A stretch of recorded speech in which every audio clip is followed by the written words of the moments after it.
Personal branding part 2.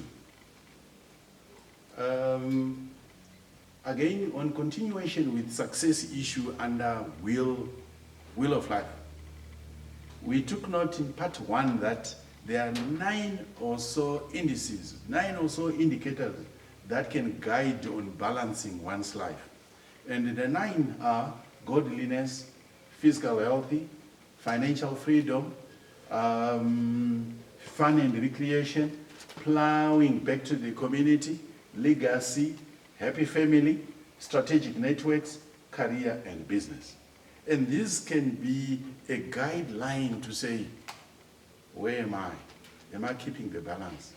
If there's something wrong, can I do something about it? So that by the end of the day, you maintain a certain balance on our operations, on our personal life operations. Now, with that in mind, the wheel of life stands as follows, as per what we are going to illustrate this morning. Let's look at the wheel of life.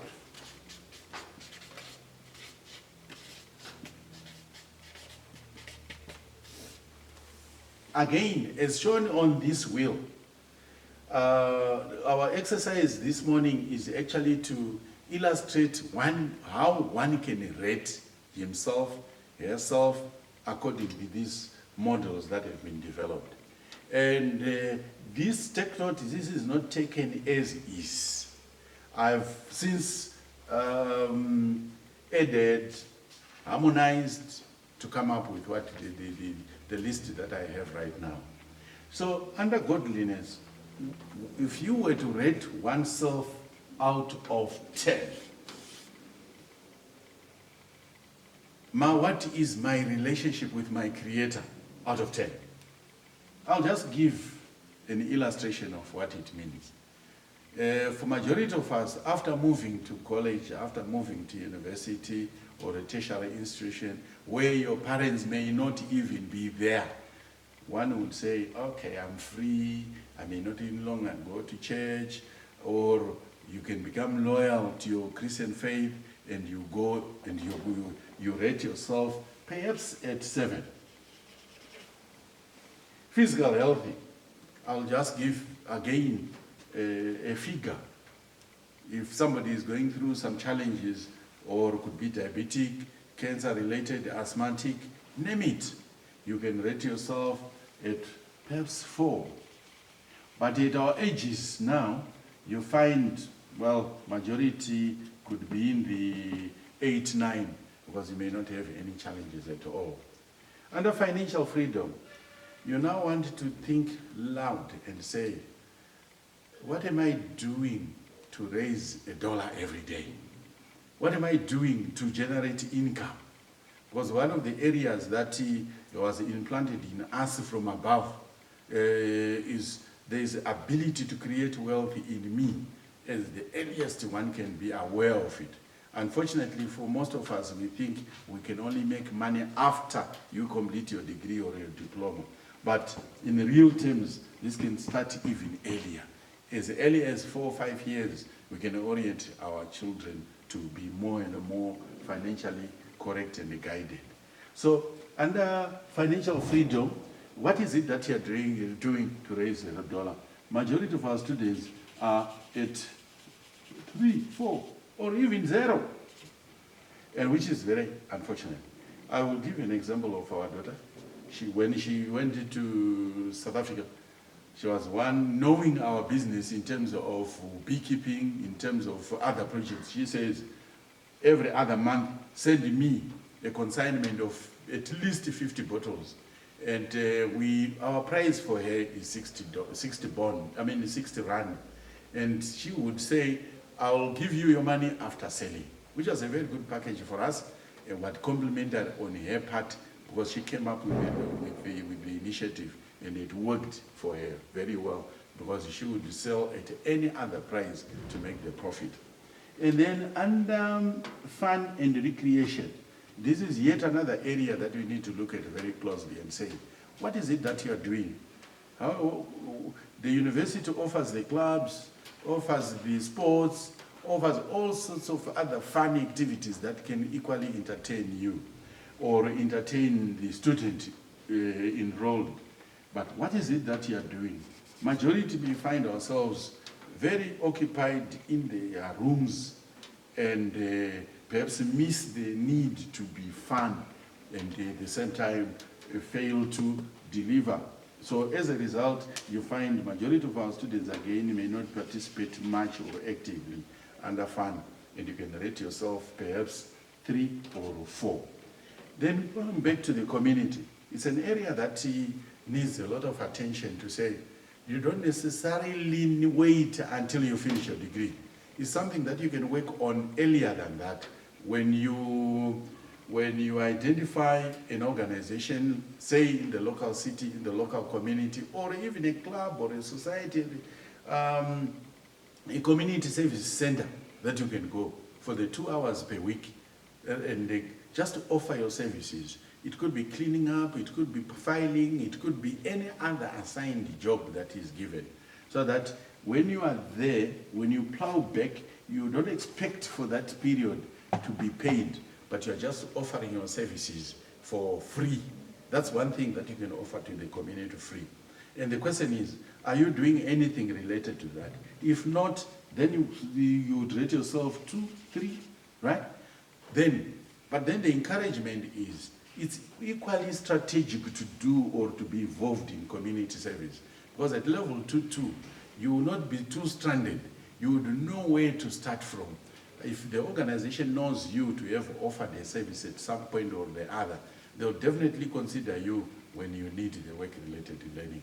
They'll definitely consider you. They may even consider if you do well during your work-related learning. Some have actually been offered jobs by the time they complete their degrees when they finish in the end. So take note, is something to consider, is something that we need to look at very closely. Now, under legacy, who would remember you and for what when you die? If you die at any one time. So this is an area that equally calls for, why not start journaling? Why not start writing something? Why not be involved in something that has an impact in our community as well? And the next one, I'll talk of even myself on this one. Then I was at college. I'm talking of more than 38 years ago, where the college, United College then, was a place that I met this lovely wife, this lady that has ended up my 38-year-old marriage. That means during the period of being at college, being at university, it is a place or a phase that one can closely consider. Oh, I can equally be attached, identify somebody that I can have a life thereafter with, that I can share a life with in the end.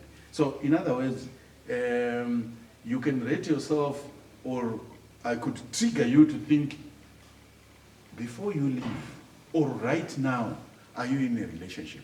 If not, this is the time to think about it and say, okay, I'm not saying think about it and be married tomorrow. I'm saying plan, prepare, engage, propose, be prepared to start a relationship while you are at college, so that you just project to say 3, 5 years later, you are together, you are married, you are moving on with life, because it's one of the indices that is considered as well.